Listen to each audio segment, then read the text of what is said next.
اعوذ باللہ من الشیطان الرجیم بسم اللہ الرحمن الرحیم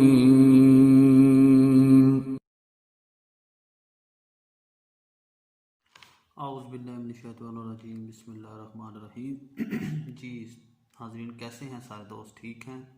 آج میرا بڑا ایک خاص ہستی کے بارے میں موضوع ہے، عظیم مجدد شیخ الاسلام امام غزالی رحمۃ اللہ علیہ، جنہوں نے اپنے علم کی روشنی میں بڑے لوگوں کی اصلاح کی، ان کو بد چلنے سے روکا، اور ان کے علم میں اور ان کا جو تھا اس میں اتنا اثر تھا کہ لوگ اس پہ اصلاح ہو جاتی تھی اور لوگ سیدھے راستے پہ چلتے تھے۔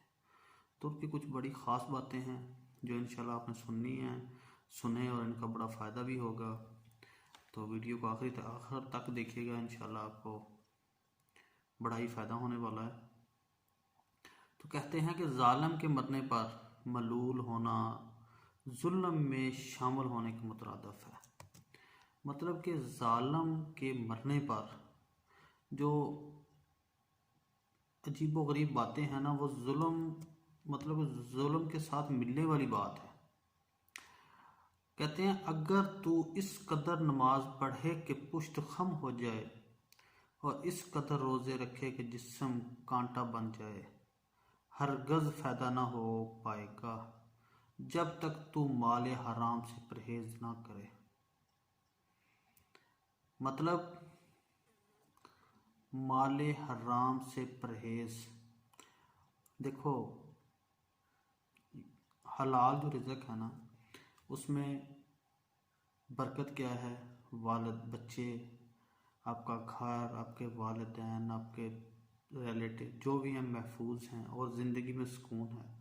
اور جو حرام ہے اس میں کوئی محفوظ نہیں، کوئی بیماری میں ہے مبتلا، کو کسی میں، اور زندگی میں سکون بھی نہیں ہے۔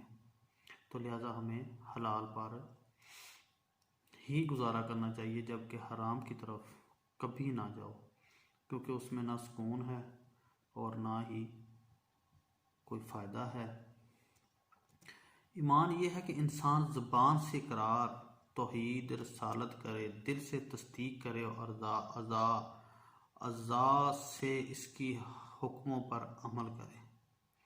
ایمان واقعی یہی ہے کہ انسان سب چیزوں پہ خود عمل کرے۔ جس کا لباس ضعیف اور ہلکا ہوگا اس کا ایمان بھی ضعیف ہو گیا۔ فقیر یا قرابت دار کو صدقہ دے کر یہ نہ جتاؤ، بلکہ قبول کرنے پر اس کے احسان مند رہو، کیونکہ اس نے تمہارے لیے ذخیرہ آخرت جمع کیا ہے۔ امیروں اور بادشاہوں سے میل جول نہ رکھو جو دین سے نفور اور شریعت سے دور ہوں۔ بھوک سے پہلے کھانا مکروہ ہے، مطلب پہلے کھاؤ ہی نہ، بعد میں کھاؤ جب بھوک لگے۔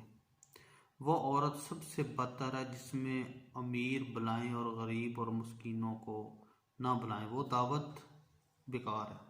انسان کی دولت طمع اور حرص علم و دانش کو بھی ضائع کر دیتی ہے۔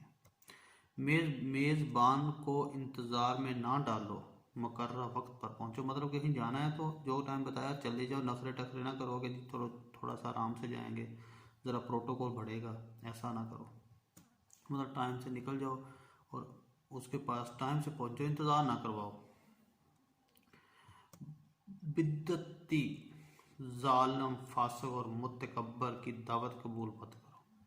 جو گناہ کرنے والا ہے، ظالم ہے، فاسق ہے اور متکبر ہے، اس کی دعوت قبول کرنے کی ضرورت نہیں ہے۔ میرا خیال اس واقعی جانا بھی نہیں چاہیے، ایسے لوگوں کو کوئی فائدہ نہیں ہے وہاں جانے کا۔ علم کا مطالعہ کرو، اور وہ علم اپنے دل کے حالات جاننے کا ہے۔ اچھا، علم عابد کو کھانا کھلانا عبادت میں مدد کرنا ہے، اور فاسق کو کھانا کھلانا فسق میں مدد کرنا ہے۔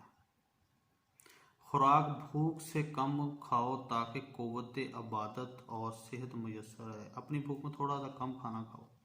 مہمان کے سامنے تھوڑا کھانا رکھنا بے مروتی اور حد سے زیادہ رکھنا تکبر ہے۔ مطلب کہ معمول میں برابر برابر۔ مہمان کے آگے کھانا رکھنے سے پہلے اہل و عیال کا حصہ نکال لو، کھانا نکال لو پہلے، جب تک بندہ اپنے نفس سے بر نہ آئے، دوسرے نفس کا ذمہ نہ اٹھائے۔ صحیح ہے۔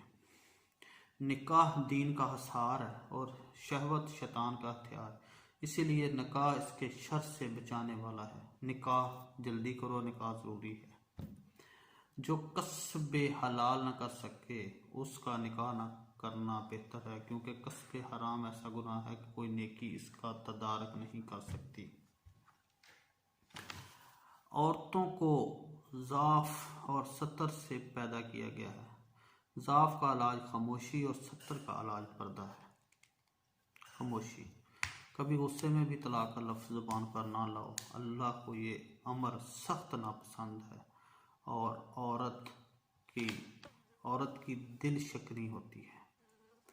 اہل عیال کے کسب حلال کرنا ابدالوں کا کام ہے اور ان کو صلاحیت سے رکھنا اور ادب سکھانا جہاد سے افضل ہے۔ سب سے بڑی جہالت اپنے آپ کو سمجھدار سمجھنا ہے، اور اپنے آپ کو اتنا بھی سمجھدار نہ سمجھو کہ ہم بڑے دانشور ہیں۔ نا واجب احتیاط باعث تکبر اور نشان غرور ہے۔ زیادہ کھائے گا تو خواہش کے لیے ہو جائے گا، کیونکہ عبادت سے غافل ہوگا اور یہی نفس کی خواہش ہے۔ مسئلہ تقدیر ایک مشکل مسئلہ ہے، اس پر بحث نہ کرو۔ بد خلق سے دشمنی پیدا ہوتی ہے اور دشمنی سے جفاکاری۔ حسد خباثت قلب کو ظاہر کرتا ہے۔ حاسد دشمن پر پتھر پھینکتا ہے مگر وہ بس واپس اسی کو لگتا ہے اور دشمن ہنستا ہے۔ حسد بری بات ہے۔ بعض احمق اس غم میں گھلتے رہتے ہیں کہ اللہ نے فلاں کو دولت کیوں دے دی۔ یہ بڑی خاص بات ہے کہ ہمارے بہت سارے لوگوں کو یہ مسئلہ ہے کہ کہتے ہیں یار وہ بڑا امیر ہو گیا، اسے پیسے کہاں سے آ گئے، یہ کیسے ہو گیا؟ اللہ دینے والا ہے، اللہ اس کا بھی اللہ ہے، ہمارا بھی اللہ ہے۔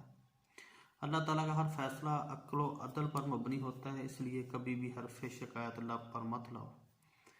ہاں، کبھی شکایت نہیں ہمیں کرنی چاہیے کہ یار اللہ تعالیٰ یار ساڈے تے بھی رحمت کر دینا، یار سانوں بھی دے دینا، دیا ہوا سب کچھ، اللہ کی تو رحمت پہلے ہی بڑی ہے ہم پہ۔